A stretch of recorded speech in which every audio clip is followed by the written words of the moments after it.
You are welcome to PMO Strategists Podcast. And this podcast is essentially brought to the understanding of the professionals and business managers to help them in learning how to move with business challenges in the present time challenges. And PMO Strategists is an entity developed for providing support services to the businesses for moving in the directions they want to. And this setup is essentially the practitioners are professionals in project management, and from that perspective, they bring their knowledge and experiences to help businesses to move on. So PMO Strategies is the entity, and the strength is drawn from project management uh, power and to move businesses to the strategic directions. Uh, with this, let me move on to the next area of how we are going to move on. We are going to move on in four phases. The first, as I just brought to you, the understanding of the PMO strategies, the entity which is providing the support services for the businesses. Then we will move on to share the purpose of strategic corner. Thereafter, it will be the insightful view of the and experience of the speaker. Luckily, we have Dr. Frank with us. I'm going to bring more introduction to him. And then finally, I will share with you what PMO strategies services can help businesses in what way. So let me move on to my area of exposure. My name is M. Aslam Mirza. Assalamu alaikum. My exposure is essentially to help organizations to. I have worked in construction and have worked in business consulting, and I have helped businesses to move on with the area of strength of project management and business excellence. So before I do go more into more details, here I have the theme of the podcast, where the purpose of the podcast is to help business managers and professionals, and the theme is managing business complexities and present time challenges, which is the most relevant in the present time because businesses are hurt and face a lot of challenges to move in the present time challenges, present time complexities. I'm going to share the complexities which have been grouped by me in the areas, and then that will bring you a better understanding what complexities we are talking about, and in what complexities perspective the whole discussion is going to take place. So the purpose of this podcast is to bring awareness to the business managers and the professionals how to move on and how to manage the present time challenges. So this is the purpose basically, and luckily we have a very strong and a very learned speaker and presenter, Dr. Frank. So before going into that detail, uh, let me share with you uh, my exposure. That is briefly I have already brought to your understanding that my name is Aslam Mirza and I'm practitioner of strategic project management. I have exposure to business management and consulting. And before that, I came from construction because my career was started in construction management, and I manage a construction company in CEO and MD position as well. I would draw your attention to my four books, which are written under the theme of aura. Aura is a distinctive atmosphere surrounding a person or a team who are trained, poised, and made to poise for moving their career and the business, whatever they are involved in. So these four books have got the areas like aura, AURA. R go for applying project management principles for organizational transformation. U goes for understanding human factors and workplace environment, R goes for respecting diversity, building team, meaningfulness, and showing and growing to leadership. Again, O that goes for agility in project management and collaboration. So, if you have an opportunity to go and train yourself in these four areas, you will definitely get an strength to move in your career and to help the businesses to move on in the directions the business is running. So, this is a special. I thought I draw your attention to this. With this, let me request Dr. Frank uh, to make his presentation. And before he shares his experience and learning, let me share his brief introduction. I may not be able to bring complete introduction because he has such an huge and such a long achievements that I may not touch upon all the areas. But briefly, Dr. Frank is a very learned person, has very extensive exposure to business industries and to knowledge. He has got about 40 years of exposure, and that area essentially is Lord, my good God. I mean, I will request Dr. Frank to please bring his own introduction before he brings the advices he has for the businesses. Dr. Frank, please. Thank you, Muhammad. Okay, it's a pleasure to be here with you. Good afternoon, good evening, good morning, wherever you are in the world. I am Dr. Frank Lee Harper Jr. As Muhammad mentioned, I have over 40 years of real world experience in various roles, from an executive to an advisor to an individual contributor. The past 20 years, I've been focused on sharing the knowledge that I've acquired. I'm currently the provost, vice chancellor, and an associate professor at Cambridge Corporate University, based in Lucerne, Switzerland, where we provide degrees to students who attend from over 25 countries worldwide.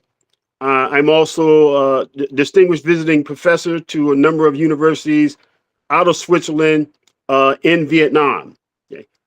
Professionally, I still work with organizations. Matter of fact, I'm the president and global chief governance officer for a company, UBTS International Corp, Universal Broadband and Technology Services. That's what UBTS stands for.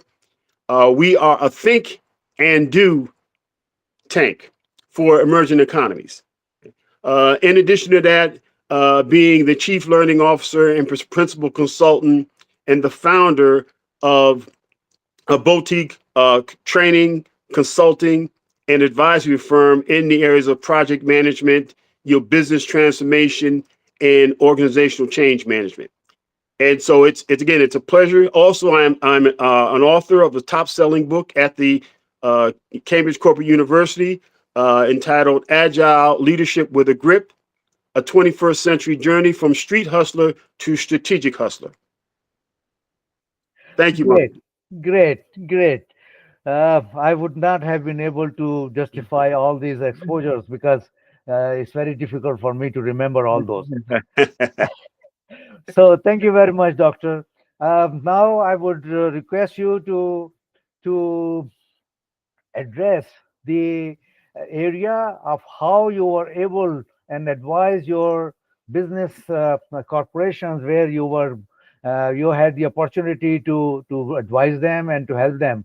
How you manage the survival of the businesses during the challenges immediately after COVID-19, because that was the most challenging area. And before you go into that, let me share the area of business complexities for the understanding of the participants. These complexities are listed down into four areas: external, internal, operational, and strategic. So let me share these. In the external areas, the complexities include global market volatility, technological changes, regulatory landscape, increasing competition, climate change, cybersecurity, geopolitical uncertainty, supply chain disruption, Uh, in the internal area, it includes talent acquisition and retaining the talent, DEI and B, that is diversity, equity, inclusivity, and belonging, organizational culture and engagement, digital transformation, informed decision making, landscape development, change management, communication breakdowns. In the area of operational, it includes managing remote workforce, streamlining processes, quality control, managing logistics, customer satisfaction, adapting AI and blockchain, intellectual property, mitigating risk. In this area of strategic, the challenges comes from innovating business model, identifying new market, building strategic partnership, managing mergers and acquisition, competitive advantage, fostering innovation and research and development, managing global expansion, sustainable business strategies. So, with all these many complexities, and most of the companies are required to work in most of these areas. So the challenges are so great that it becomes rather impossible to move with the requirement of business flow. So how these were managed? Let's hear to Dr. Frank, and I will request Dr. Frank to please share his knowledge and experience how he was able to manage his corporations and businesses who were taking advice from him. Please. Thank you very much. Thank you very much. First of all, let me say this. An organization cannot be what its people are not. And so when you begin to think about that mantra, success of an organization starts at the top. And so the key is with leadership, leadership followed by culture. Now, in the various roles that I've held, and even to the point now where I'm constantly either teaching, lecturer, or consulting with leaderships leaders from all over the world, what I try to get them to understand, it's not about theory, okay? Because when you talk about leaders, there are many different there's many leadership ideologies as there are leaders. Okay? And so the key is to try to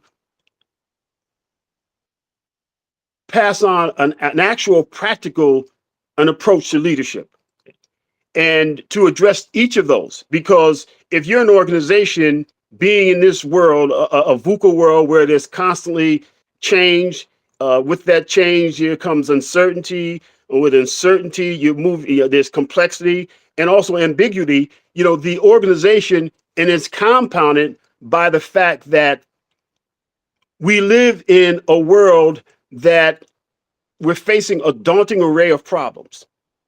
Okay, a daunting array of problems. And to solve those problems, we need innovative solutions. Okay, we need innovative solutions. And so just to give you a summary of the types of daunting problems that we're facing, let's talk about. We have digital disruption. We have nuclear proliferation. We have environmental degradation. We have failed states. We have global pandemics. And the list can go on and on and on and on. And so as a result of that, we have to have leaders who are both multidimensional and understand that living in a world where we have boundaryless organizations, we have limited digitization, we have unbounded innovation, and we have relentless iteration. And as a result of that, it takes a team. It takes a team, and it takes leaders who embrace what I would call an interdependent leadership culture. Before I talk about culture, let me just talk about the leaders. As we at the various organizations at Cambridge Corporate University, at UBTS International Corp, and even at the Intelligent System Services Corporation, all of which entities that I'm in a leadership role, what we try to get our leaders to understand and through practice is that, first of all, you have to be flexible. You have to have a mindset that's flexible. In other words, that mindset has to be adaptive. It has to be growth oriented. It has to be intelligent. And when I talk about intelligent, I'm talking about it has to embrace both emotional intelligence and intellectual intelligence. Mhm. It has to have a learning mindset. And then finally, it has to be effective and ethical. Now, let me just talk a little bit about each of those because I can talk for hours and hours, but let me just hone in on the intelligent mindset. Because the intelligent mindset focuses on both emotional intelligence and intellectual intelligence. In fact, a 40-year study conducted by PhDs from the University of Berkeley found that emotional intelligence is 400% more powerful than intellectual intelligence when trying to predict the success of an individual. Hence, that's why you see a lot of literature, a lot of marketing, a lot of bringing to the forefront the importance of emotional intelligence. Yes, intellectual intelligence is fine. Okay, it's important. Okay, but emotional intelligence will make you successful because, as you can see there, all of the different complexities in each of these different columns, no one person can solve them all. So you have to be able to work with people and get them to do the job. And so when we talk about intelligent, I talk about the leaders. Leaders have 4 qualities. And let me just also indicate, you don't have to be the leader to be a leader. The leader is at the top of the organization. Those are your executives. But throughout the organization, either at the strategic level are the leaders. But then you have the tactical and you have the operational leaders. Those are A leaders. But the leadership philosophy and ideology has to start at the top, be manifested at the top, and permeate throughout the entire organization. And so when we talk about the intelligent mindset, what we teach is that what we call the 6 I's of being intelligent. The 6 I's of being intelligent. And so that first I focuses on being innovative and all that entails. Thinking outside the box. But we talk about don't think outside the box, break the box. The second I focuses on insight. Mhm. Insights come from your experiences that you've developed throughout your career. The third I focuses on taking the initiative. Leaders take initiative. Mhm. The fourth I focuses on influence. Mhm.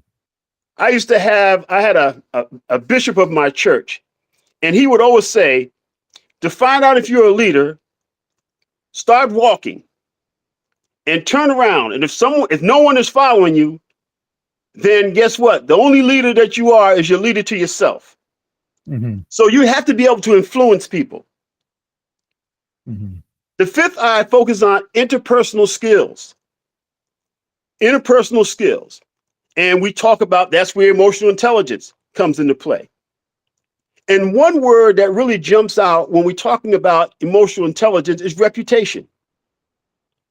There are 2 parts to reputation. One part focuses on the task. The other part talks about the relationship. Mhm. When you leave a job, that's what you leave behind, your reputation in terms of how the task, how well did you do? Did you knock it outside? Did you knock it out the park? Did you meet and exceed expectations? But the second one, the relationship. How did you make people feel? How did you make people feel? Yeah, you could have been a great, taskmaster. But how did you make people feel? Were you uplifting? Did you educate not to humiliate? So those are key. Those are the key things there. Okay. And then the last I is integrity. Mm-hmm. Now, most people, when they think about integrity, they think about a person who's ethical, who gets the job done. From my experience, integrity is more than that. Excuse me. Integrity is more than that.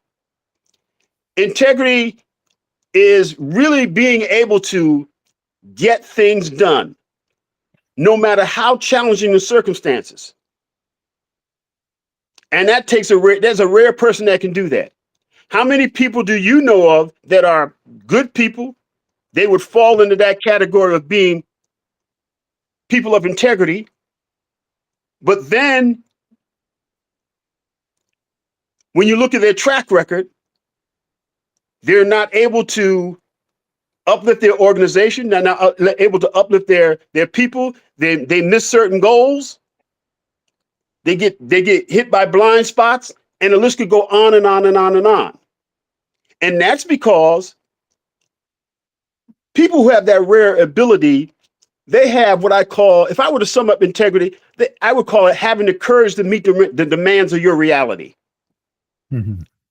And you're the only person that knows where your shortcomings are and where you're strong at. Sure, you can fake it till you make it, but eventually the truth is going to come out. Mm-hmm. And so it's how you handle that. It's how do you handle those truths. And so when you take that intelligent mindset, embrace those 6 I's, then it ties into being flexible. The second characteristic that we talk about is being collaborative. Mm-hmm. Being collaborative. Being collaborative allows you to look at things holistically and recognize that there are multiple disciplines that are needed to solve a problem. For example, we have a lot of failures in business transformation. In fact, statistics say that 70 to 75% of business transformations fail. Hmm. Well, from my studies and from my experience, one of those failures is people fail to look at business transformation holistically. Hmm. From my perspective, in over 40 years of technology, I say there's no such thing as a digital strategy. What there is a business strategy for a digital enriched environment. Hmm. And so as a result of that, when you look at what really has to take place in a business transformation, which is the umbrella term for that encompasses strategic business transformation, operational business transformation, organizational business transformation, digital business transformation, and don't forget data transformation. Hmm. Now, in the organizations that I've worked with, when they miss out on each one of those specific ambitions, transformation ambitions, they always wind up having to go back. Hmm. And so from a project management and a program management perspective, it's first to understand the holistic portion, the holistic roles of a business transformation. And that brings us into the organizational culture and engagement. Transformations have a strategic direction, and then they have an enablement direction. With the strategic direction, there are 4 disciplines that are involved. There is the actual strategy management, value management, and risk management. Hmm. That's the direction. What ties the strategy to the actual execution is organizational program and project management. Hmm. Okay. And so when you have a strong organizational program and project management discipline, now it ties in the relevancy of all the other disciplines that are needed. That is business process management, IT transformation management, organizational change management, training and competency management. So you look at those 8 disciplines, and they all have to come together to formulate the culture that's necessary to begin to make the necessary changes to each one of these. Because if it doesn't flow from the top, then it probably won't get done.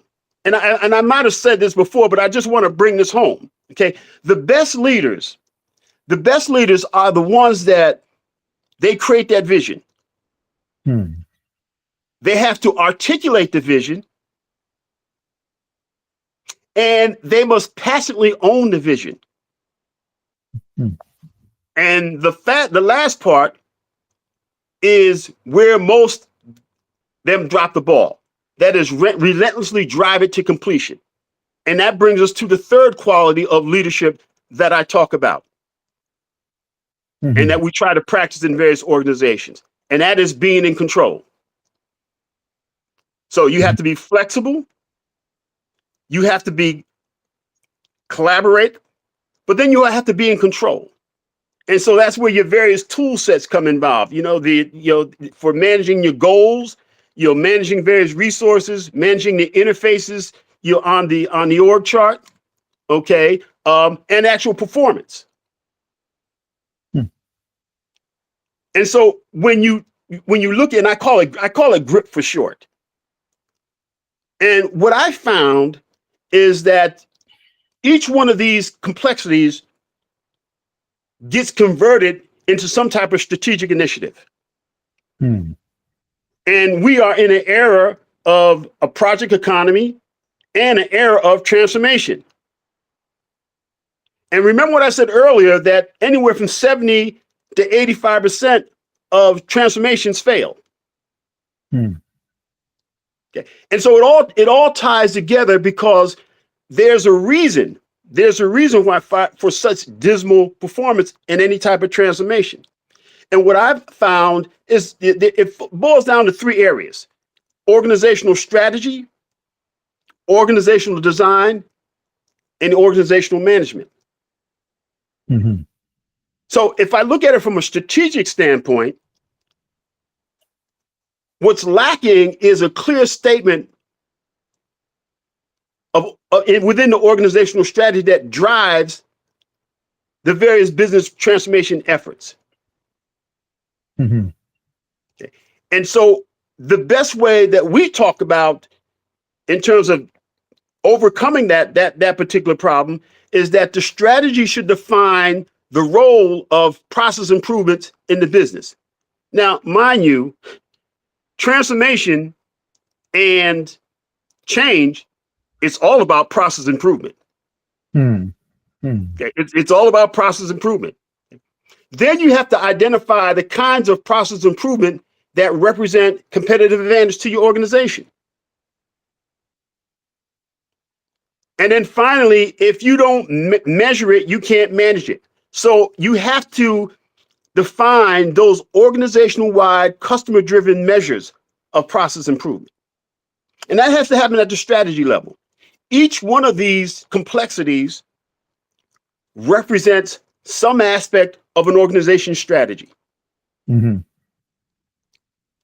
let's look at the organizational design. Because again, if you look at research, anywhere from 10 to 13% of organizations execute their strategy successfully. So I've just addressed the strategic portion. Let's look at the design. The organization has not been designed in a way that supports optimum transformation.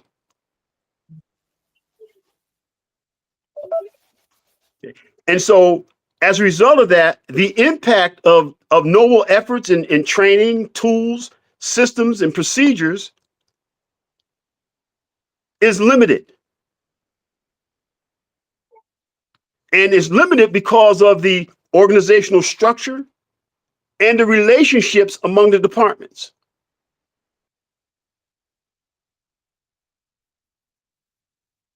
That's why having an interdependent culture is so key.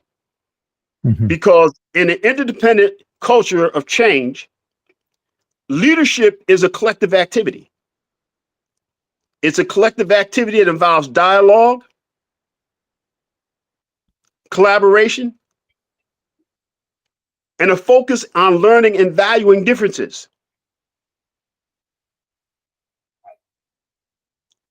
Many organizations miss that. Okay, you may have one functional area that does what they need to do. But then you have another organization that drops the ball.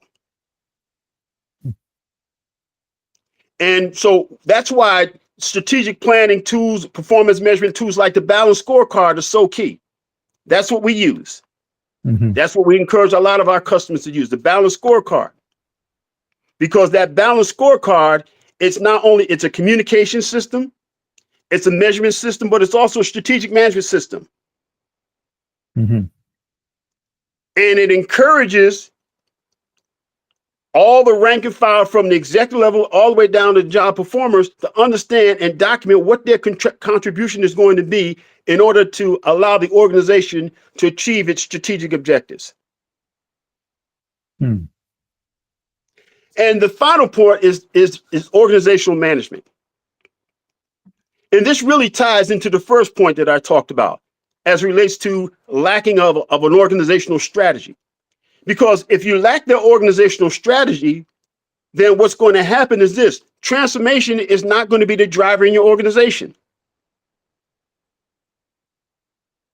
And when it's not the driver into your organization, what's going to happen is that the goals of a transformation effort is not going to show up in your tactical goals, your performance tracking, feedback, problem solving, or your resource allocation. What it tends to happen is that the technology will focus on the technology, the transformation will focus on the technology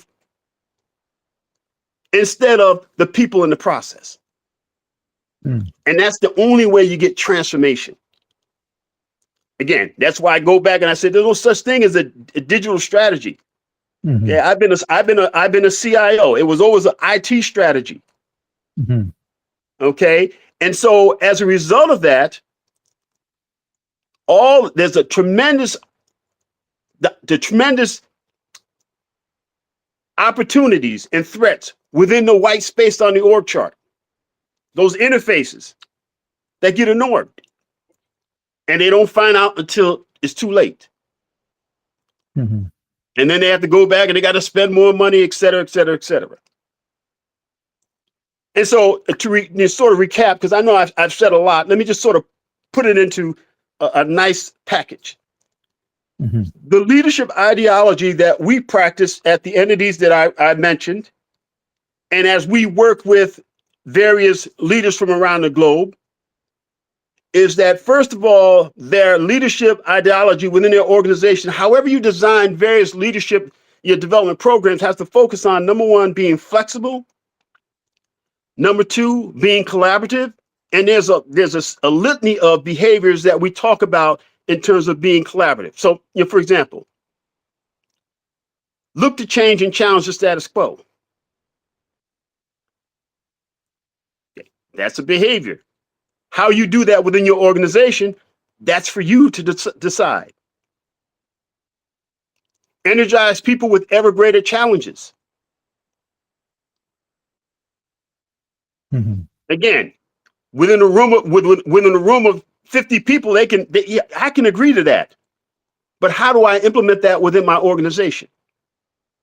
So those are just some of the behaviors in terms of collaboration. And then last but not least is being in control. In order to be that leader who relentlessly drives your vision to completion, you have to be in control.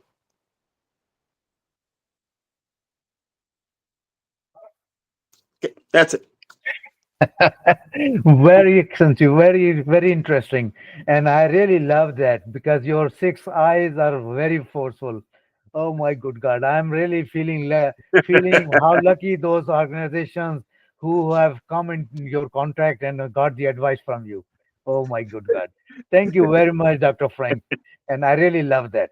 Uh, you see, the life is not that easy, and one has got to be very careful. You have very rightly said that one should be in control, and this control starts from self-control. If one is have self-control in a strong way, that person will be able to control the surroundings, the people who are working with him, the things he wants to do. So definitely it starts from self-control. I totally agree. Thank you very much, Dr. Frank, for your sharing You- all this knowledge. Okay, now you have so extensively shared your experience and your advices to the organizations who have definitely been successful in going through facing all the challenges. Let me go to the next question. That is, what is your wisdom and advice to move to the next level in performance?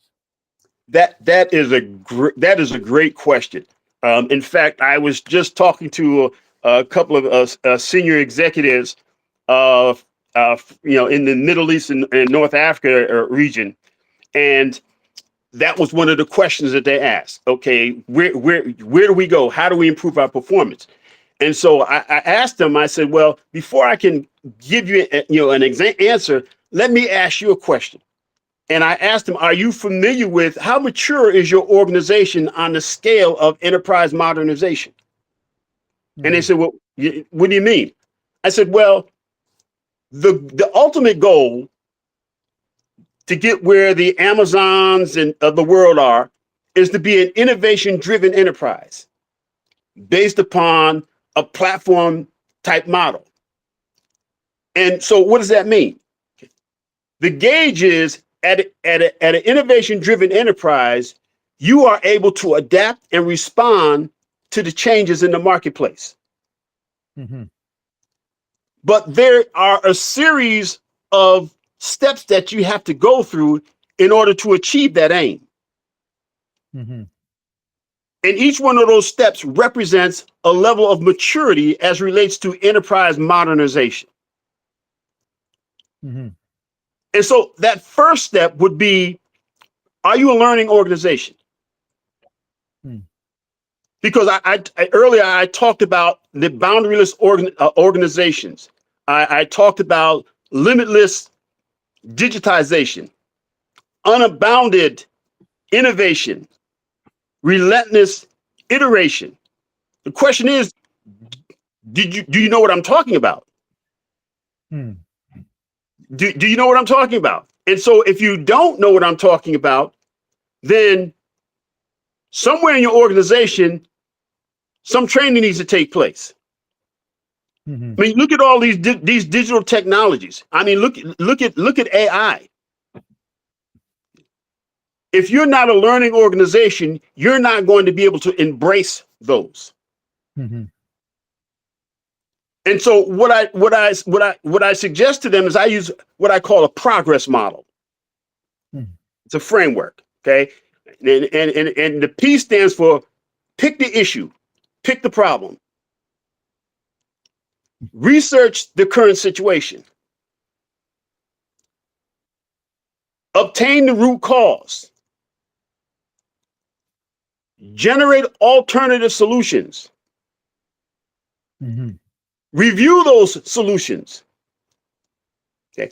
Run a pilot,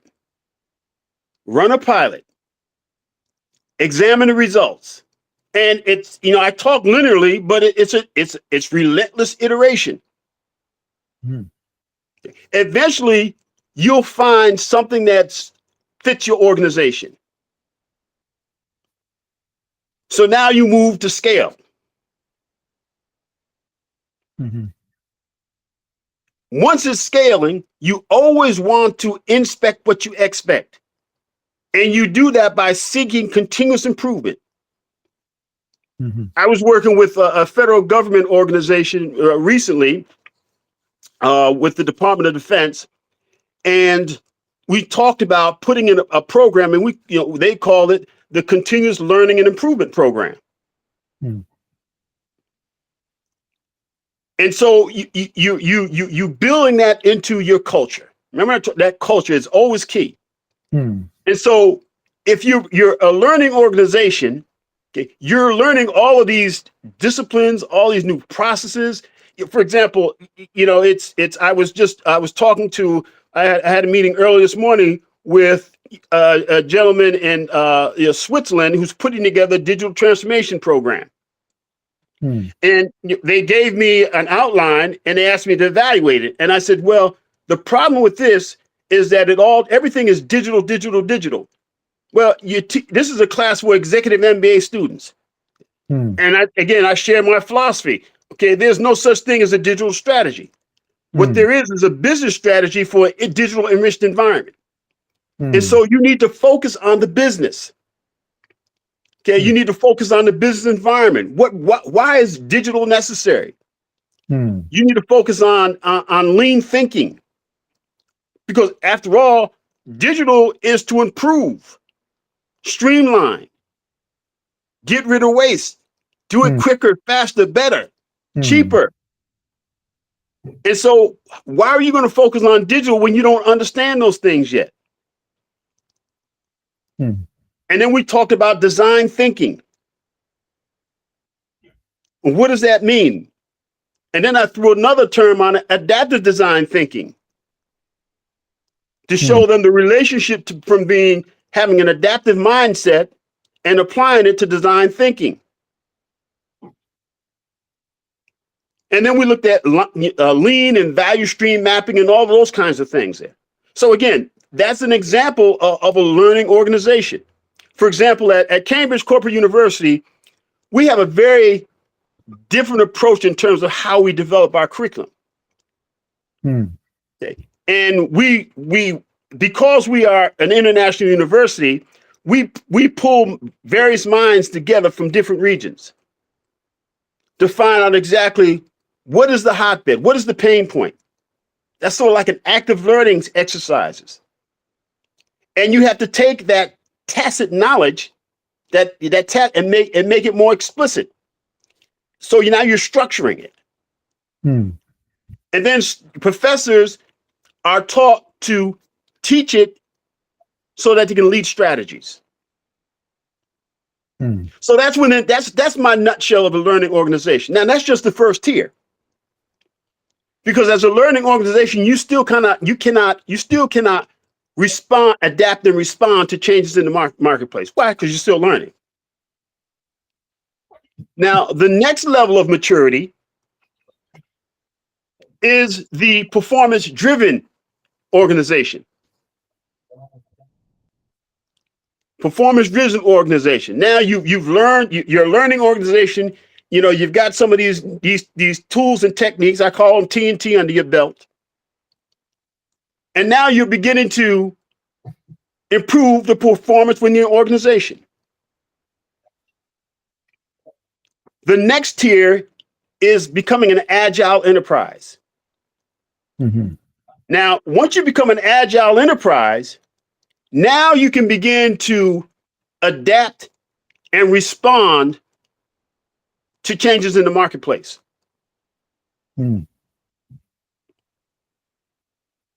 you're still not there yet. You're still not there yet, okay? From an agile enterprise, now you become a service-oriented enterprise. Remember the big push from taking these monolithic ERP systems and breaking them down into services? Oracle went through that. SAP went through that. Other companies that sell these large ERP systems went through the process where they're breaking those down into services and creating services-oriented architectures. Why do they do that? Because now it helps them, it's easy for them to maneuver and change. And when research shows that once they started breaking down the architecture, service-oriented architecture, now they're better able to respond, to adapt and respond to changes in the marketplace. Now, with all those services, now you can begin to start to put various processes together. Now you become a process-oriented enterprise. Again, what does that do for you? That increases your ability to adapt and respond to changes in the marketplace. And the final level of maturity is that innovation-driven enterprise, where you can adapt and respond to changes in the marketplace effectively and efficiently. So it depends on your level of maturity in terms of what you have to do in order to increase your performance. Very true. Very true. Very true. Oh, doctor, you have so extensively exposed the things that which really the bottom line is your maturity. If you are matured enough, then only you will be able to bring the maturity to your organization. Why, my God. Well, very honestly, I had never thought of in that sense. I never had this relationship. It's very true. Very right. Very right. Thank you very much, doctor. You're quite welcome. You're quite welcome. Thank you very much. Let me go to the next level. That is,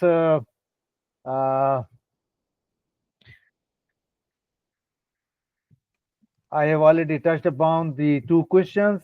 Now let me bring the understanding what PMO strategies can bring to the businesses in the terms of consulting services. The PMO strategies provide the diagnostic assessment of gap in strategy and execution, which is the starting point when some organizations wants to move in strategic directions. Without having those gaps filled up and managed, the strategic directions cannot be aligned, and a disciplined strategy execution cannot take place. So that is the service strategic PMO strategies provides. Further on, it provides PMO functions optimization. If you have PMO existing in your organizations, PMO strategies can optimize the functions and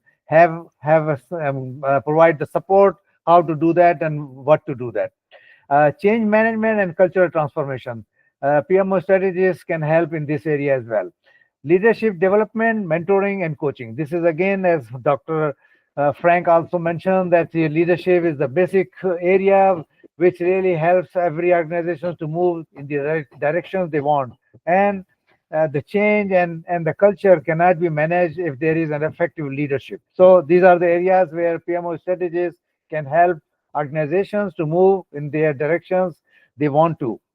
Further on, without proper training, the all this cannot be achieved. So PMO strategies also provides training in the areas of building resilience and adaptability, enhancing communication and collaboration, driving innovation and creativity, developing strategic thinking and problem solving.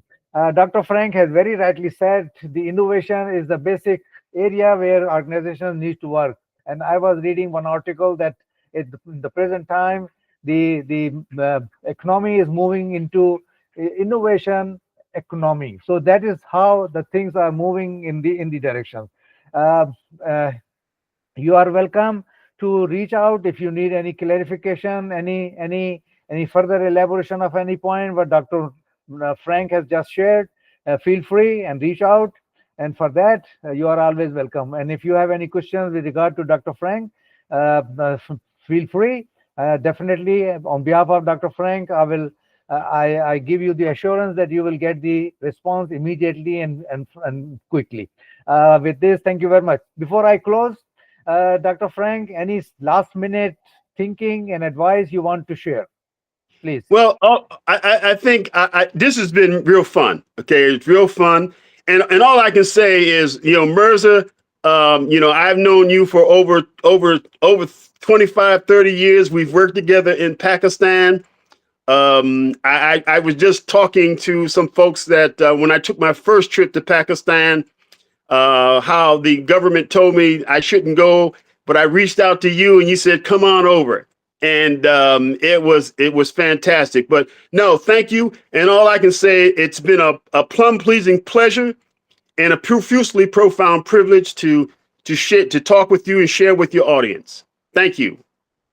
Thank you, Dr. Frank, for your time, for your sharing knowledge and experience and advice you have just provided. With this, thank you very much, and let me close the recording. Bye-bye.